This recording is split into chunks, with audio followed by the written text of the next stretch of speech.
At 17, my adopted sister accused me of getting her pregnant. My family disowned me, my girlfriend left, and I vanished. 10 years later, the truth came out, and they showed up crying at my door. I didn't answer. Hey, Reddit, I never thought I'd be the kind of guy to write something like this, but after what happened 10 years ago, I guess I just need to get it out somewhere people might actually listen. My family erased me overnight because of one lie. And now, after everything, the truth finally came out. I'm not here for pity. I just want to tell you how it all went down. I, Jackson, 27 male, was 17 the night my life ended without me dying. My family was having one of those big Saturday dinners. Grandparents, uncles, cousins, the whole group. My parents loved putting on a show when the house was full. Mom was always in her element when there were eyes on her, talking loud, bragging about how our family sticks together. Dad grilled meat outside while my brother and I hauled chairs from the garage. And then there was Anne, my adopted sister. My parents brought her in when she was 8 because they always wanted a girl. She fit right in from day one. Quiet, polite, shy. I used to help her with homework, taught her how to ride a bike, even defended her when kids teased her for being adopted. I never thought of her as anything but my sister. That night, she was acting off. She wasn't eating, kept fidgeting with her hands. I figured maybe she was sick or just tired. After dinner, when everyone was in the living room, she stood up out of nowhere, shaking, and said she needed to tell everyone something.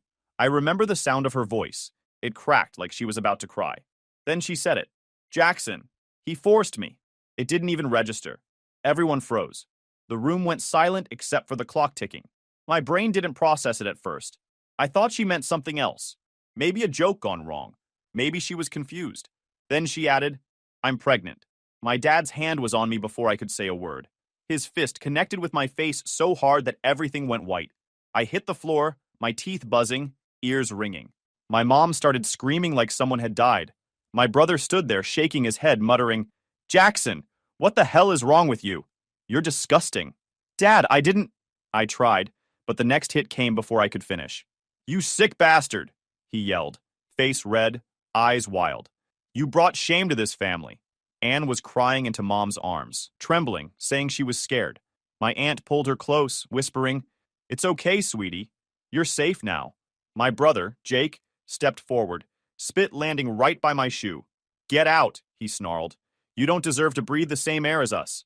I looked around at all the faces, people I'd known my whole life. Not one of them looked at me like family anymore, just disgust. I said, She's lying. My voice cracked. I swear on my life, she's lying. No one cared. My mom screamed, Don't even say her name. Don't talk to her. Someone, I think my uncle, called the police. By the time the officers showed up, I was sitting on the porch, bleeding from my mouth. One of them asked my dad if I was the suspect, and he nodded without looking at me. They didn't even cuff me rough. They could see I was just some kid who looked half dead. But still, riding in that backseat with the sirens echoing felt like being buried alive. At the station, they asked questions I could barely understand. When did it happen? What were you doing that night? Did she say no? I kept repeating, It never happened. None of it. They didn't book me. There was no proof, no nothing. They let me go in the morning. I remember one of them saying the words, statutory case, under his breath. Anne was 16, I was 17, barely a year apart, but they still had to ask every question in the book. They took statements, called in a social services rep, even checked timelines from our phones. In the end, there was nothing to hold me on, so they sent me home with a warning to stay available for more questions. But when I stepped outside, the world already knew. Our town wasn't big. By sunrise, half of it had already decided I was guilty. I didn't go home right away. I walked around until my legs gave out. When I finally got back, all my stuff was piled on the front lawn. Clothes, school books, even my backpack. My dad stood by the door like a guard. Get out, he said. His voice wasn't angry this time, just cold. You're done here. Dad, please. You know me. I would never... Don't call me that. You're not my son anymore. I tried to reach for my mom through the doorway. She turned her face away, clutching Anne like she was the victim of a crime scene. Jake slammed the door behind them. I stood there. My hands were shaking so bad I could barely pick up my bag. That night, my phone buzzed. It was Emma, my girlfriend. We'd been together a year. She knew me better than anyone. She whispered through tears, I believe you, Jack. I swear I do. But my parents, they won't let me talk to you. They think it's true. They said if I ever see you again, they'll call the cops. Please don't do this, I said. She sobbed. I'm sorry. I can't. I can't lose them. Then she hung up. I stared at the phone screen until it went black. That was the last time I ever heard her voice. I sat in my car the rest of the night behind a gas station 2 towns over. I stared at the cracked windshield, watching rain streak down in crooked lines. In less than 12 hours, I'd gone from a normal kid with a family, a girlfriend, a future, to a criminal in everyone's eyes. Every time headlights passed by, I thought it was my dad's truck, thought he'd drag me back to finish what he started. But no one came. When the sun finally came up, I looked at myself in the rearview mirror. My face was bruised, my shirt still had blood on it, and I realized something simple but final. No one was coming to save me. And that's when it hit me. My family hadn't just kicked me out, they erased me. That thought sat in my chest like a stone. As I drove through the night, I didn't have a plan or a map, just the clothes on my back, a backpack, and $200 I'd had in my wallet. I drove until the gas light blinked red. The engine coughed near a sign that said, "Welcome to Maplewood." I didn't care where I was. I pulled into a parking lot behind a row of stores, the kind that looked half abandoned. My hands were shaking from hunger and cold. I'd been living off vending machine chips for days. A help wanted sign was taped to a diner window across the street. I stood there staring at it, trying to build the courage to walk in. The bell above the door jingled when I entered. A man stood behind the counter, broad shoulders, gray beard, deep lines in his face. "Can I help you?" he said, voice rough like gravel.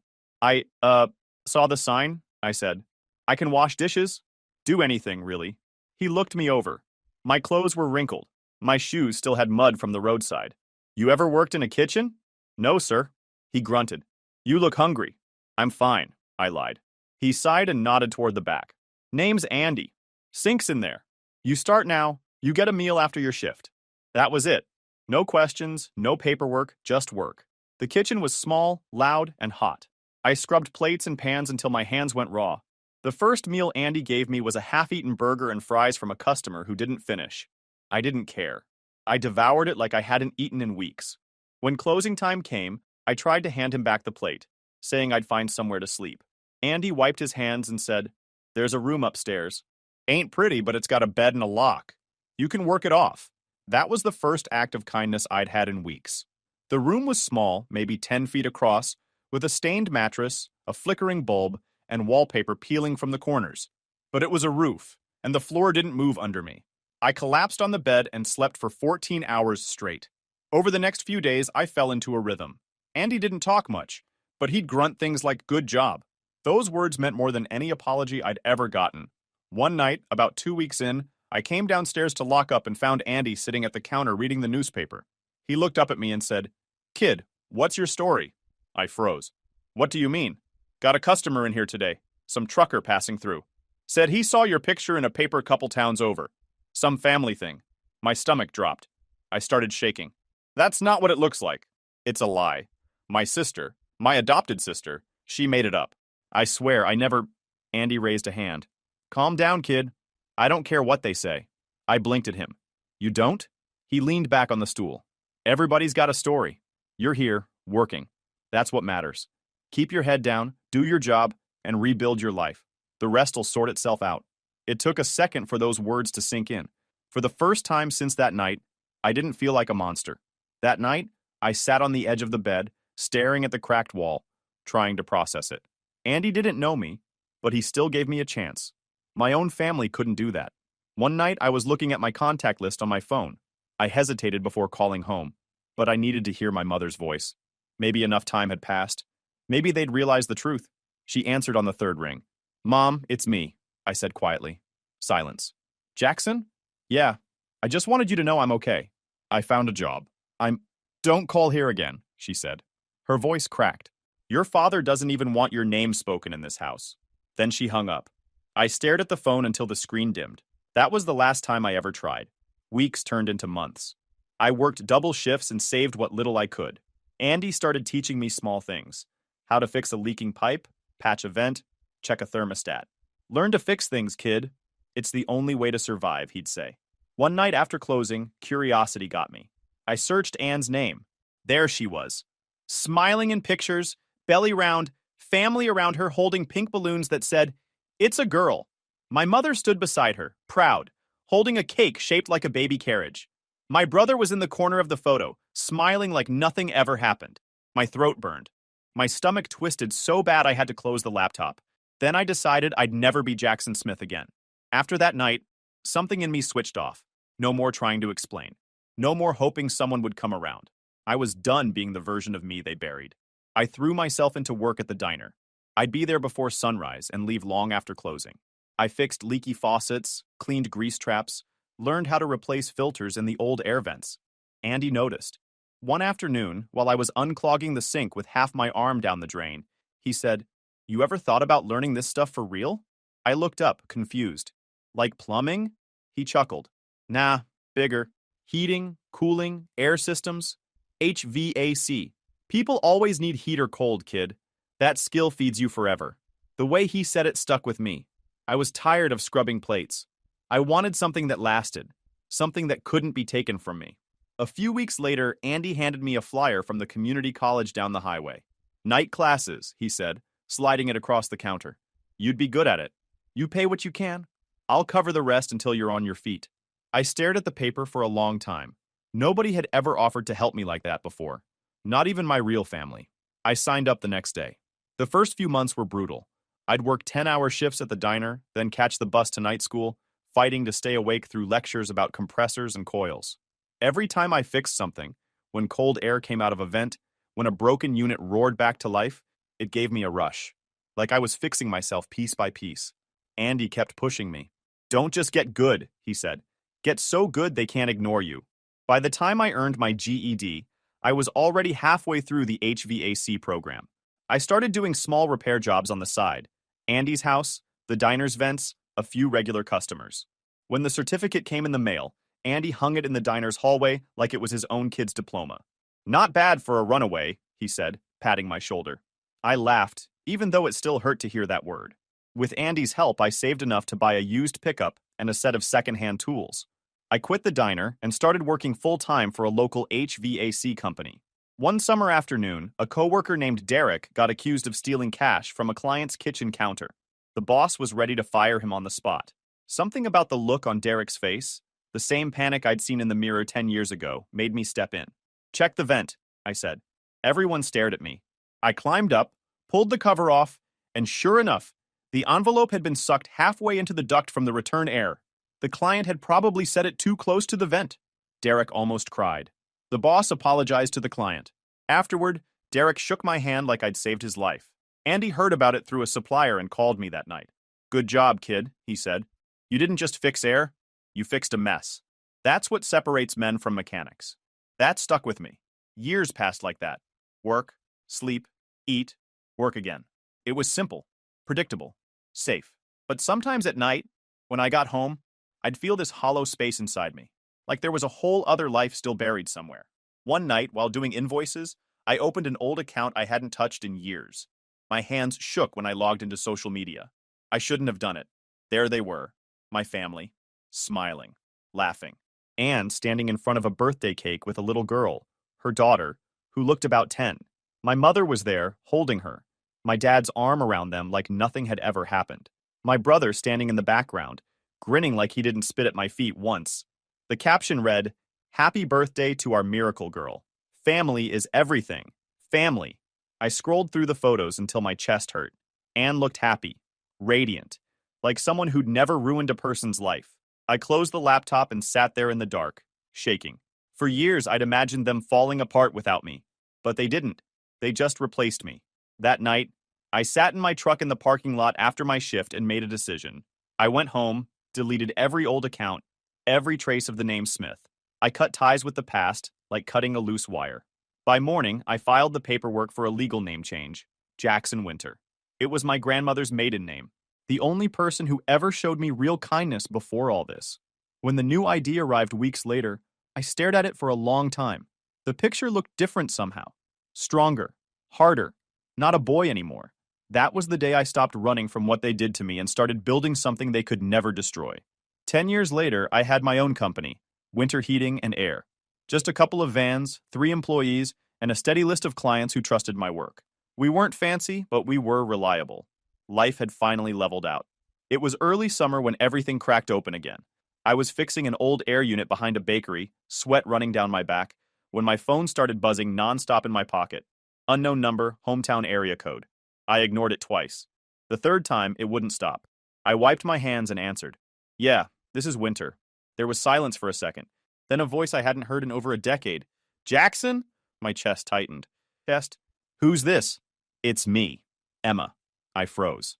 For a second, everything around me, the fan noise, the street sounds, disappeared. Emma? How did you? She sighed. I know, I shouldn't call, but I thought you should hear this from someone who actually believes you. That sentence alone made my throat close up. She continued. Anne's been arrested. I blinked. Arrested? For what? For lying, she said. For accusing another guy the same way she did to you.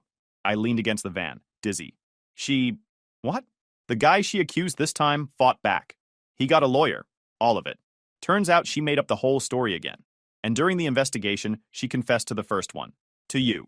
She said she lied back then too. The words hit like a sledgehammer. I'd imagined hearing something like that for years, but it didn't feel like I thought it would. There wasn't relief, just silence. Emma kept talking, her voice shaking. She told the police she got pregnant after a one-night stand with a local drug dealer named Vernon. He disappeared when she told him. She panicked and blamed you because you were there, and everyone believed her. Jackson, they cleared your name. Officially. I couldn't speak. My hand went numb holding the phone. She hesitated. I just thought you should know. I'm sorry it took this long. Thank you, I finally said, my voice low. Before I could say more, she whispered, I'm married now. Kids. But I never forgot what they did to you. I smiled faintly, though she couldn't see it. You were the only one who believed me, Emma. You don't have to feel bad for that. We talked for another minute. Awkward, but soft. Then she said goodbye, and that was it. I sat in the van for almost an hour afterward, staring at the steering wheel. I didn't know if I wanted to scream, cry, or laugh. My name was cleared, but 10 years too late. By morning, the calls started. Private numbers, then emails. My company inbox even got one with the subject line, please call us back. Curiosity got the better of me once. I answered a number I didn't recognize. Jackson? A shaky voice said. I knew that voice immediately. My mother. Don't hang up, please, she said quickly. Anne told the police everything. We didn't know. I hung up. They didn't know. They didn't care to know. Later that week, a local newspaper reached out for a statement. I said nothing. I wasn't interested in headlines or pity. I wanted something better. Silence. But silence didn't last. My brother emailed me next, saying he'd been young and stupid, and hoped we could start over. My dad left a voicemail. We just want to see you, son. We made mistakes. Mistakes? Number. Mistakes are when you forget someone's birthday. What they did was a choice. So instead of replying, I wrote letters. Not the kind they expected. No forgiveness, no soft words, just truth. I told them about every night I slept in my car, shivering. About the moldy room above the diner. About Andy, the stranger who gave me shelter when my own family threw me away.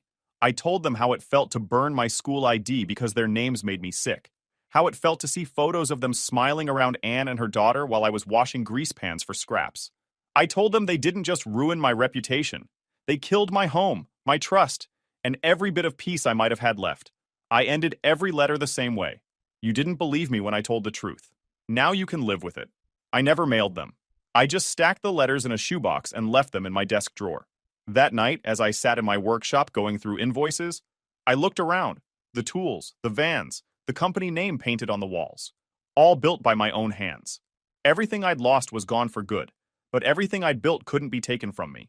For the first time in years, I didn't feel erased. I felt written again. Not by them, but by me. But peace doesn't stay quiet for long. Once the truth about Anne spread through town, the same people who threw me away suddenly remembered I existed. It started with a knock on my office door one afternoon. I was fixing a thermostat unit on my desk when I heard someone call my name Jackson. I froze. I turned, and there she was. My mom. She looked smaller, older, like someone had drained the life out of her. Her hair was gray at the roots, her hands shaking as she held a casserole dish covered in foil. I made your favorite, she said softly. Chicken and rice? You used to love it. For a second, I couldn't move. The smell hit me and my stomach twisted. I remembered the last time she'd cooked it, the night before everything blew up. I stood up slowly. Why are you here? Tears filled her eyes. I just want to see you. To say sorry. We were wrong. Anne lied. We know that now. I leaned against the counter. You're 10 years too late.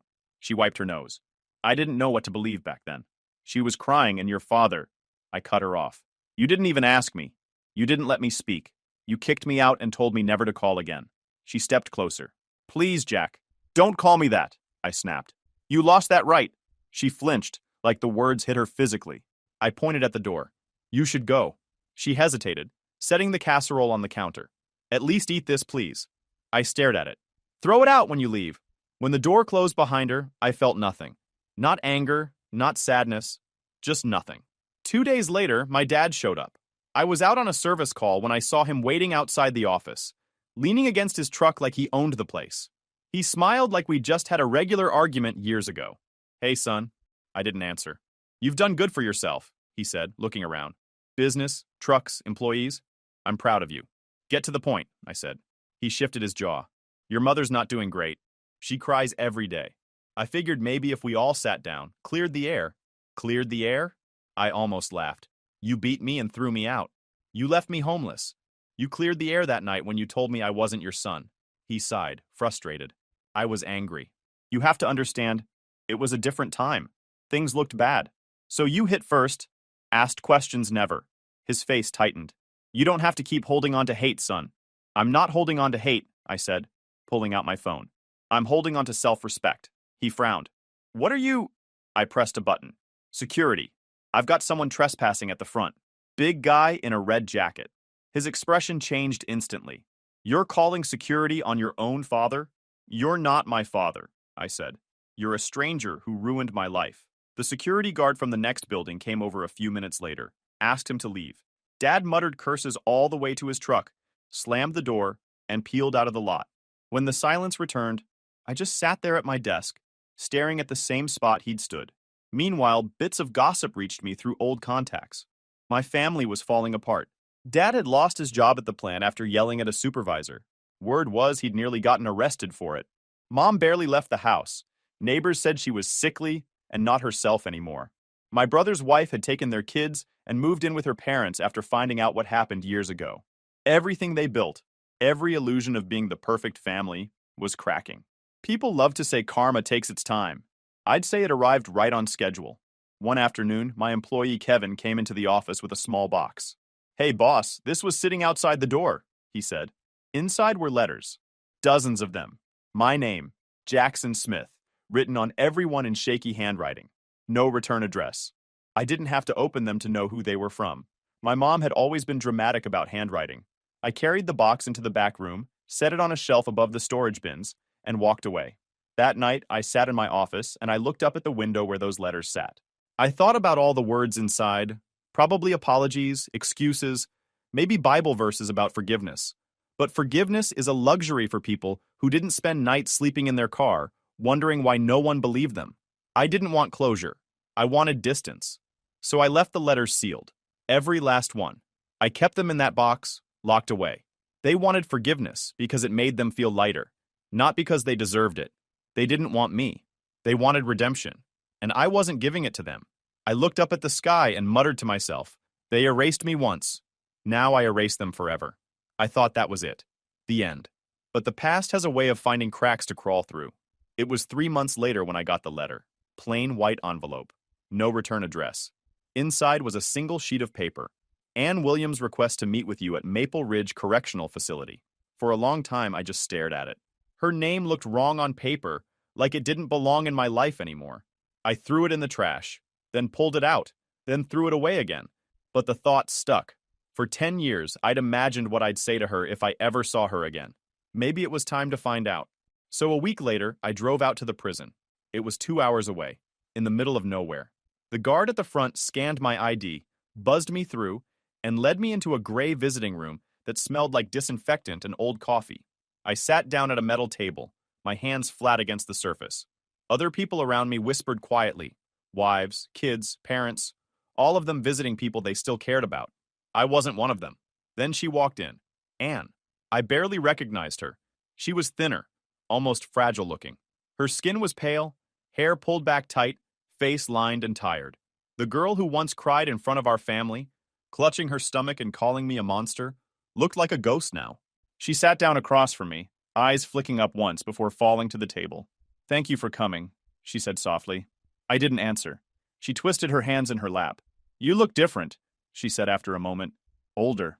You look guilty, I said. Her eyes filled instantly. I deserve that. No, I said calmly. You deserve worse. She nodded slowly, tears already building. I know. And I'm sorry. For everything. For lying.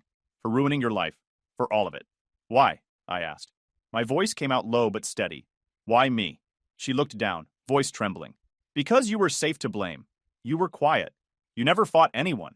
I knew everyone would believe me because you were, the good one. The easy one. And I panicked. I leaned forward.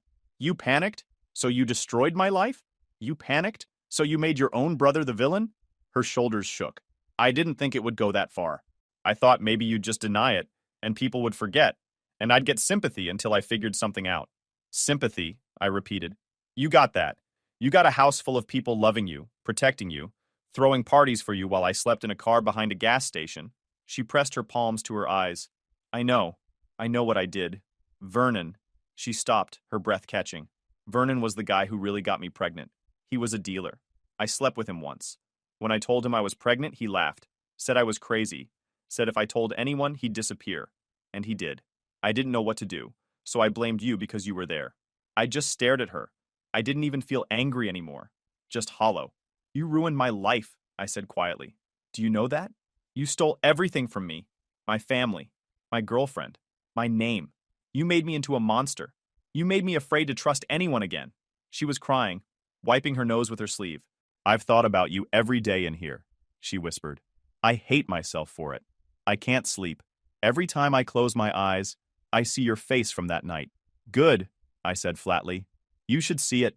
You should never stop seeing it. She looked up then, desperate. There's something else. My daughter, they never told her the truth, Anne said. Mom said it would confuse her to change the story. So she still thinks it's you. I stared at her, stunned. Even after everything came out? She nodded weakly. They said she's too young to understand, and that admitting they were wrong would just open old wounds. They'd rather keep the lie than face what they did. She asks about you sometimes, Anne said. She's seen your photo. Old ones from before everything. She wonders why you never came around. That hit harder than anything else, she said. Somewhere out there was a kid, not mine, walking around believing the same lie that destroyed me. I stood up, my chair scraping the floor. A few people turned to look. You don't get to tell me that, I said. You don't get to throw that on me now, like it's something I can fix. She reached out a hand, trembling. I'm sorry, Jackson. I really am. I can't undo it. I just needed you to know. I looked at her, and I felt nothing. Not relief, not closure. Just the end of something. You took 10 years from me, I said quietly. I hope you never sleep peacefully again. She was crying hard now, choking on her words. I deserve it, she said. All of it. I leaned down slightly, met her eyes one last time. You do. Then I turned and walked out. The guards didn't say a word as they buzzed the door open. I got into my truck and sat there, hands gripping the wheel, staring at the fence in front of me. I thought I'd feel free after seeing her, like I'd won somehow, but I didn't. There was no victory in it, just exhaustion.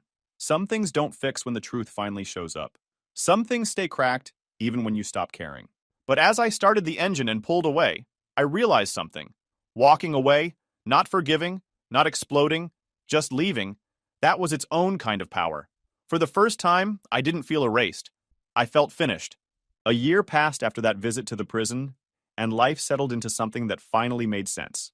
I sold my old small house and bought a new decent one just outside the city.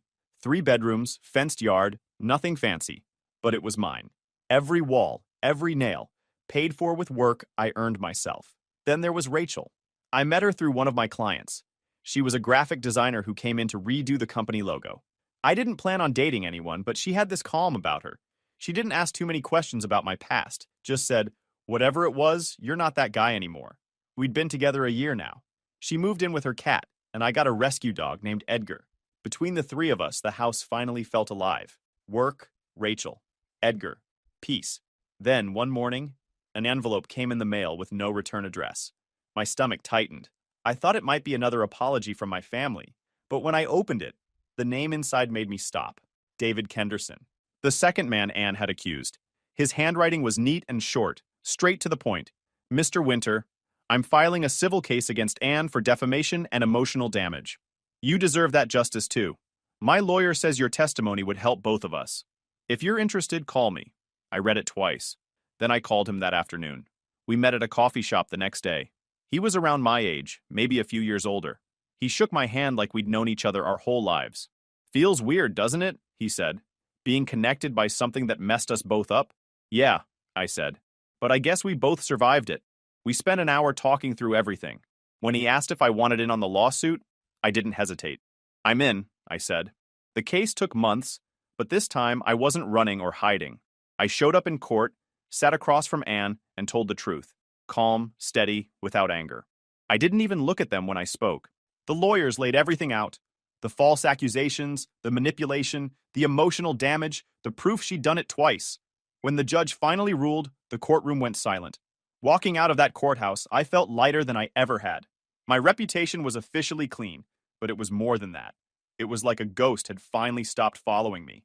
For once, my name wasn't buried in shame. It stood next to words like truth, justice, vindication. Then the voicemail came. It was late, almost midnight. I was finishing invoices in my office when my phone buzzed. Unknown number, hometown area code. I almost ignored it, but it went to voicemail, and something made me listen. "Son, it's Dad. I don't know if this number's even right anymore. Your mother found it online. I don't have much time. The doctors say it's cancer. Stage 4. I don't want anything, I swear. I just want to see you. One last time, before it's too late." The message ended with a long pause, then a shaky breath. "Please. I'm sorry. I was wrong. Please, son." I sat there for a minute, staring at the phone. Then I hit play again. And then I deleted it. Not out of anger, not out of revenge, just nothing.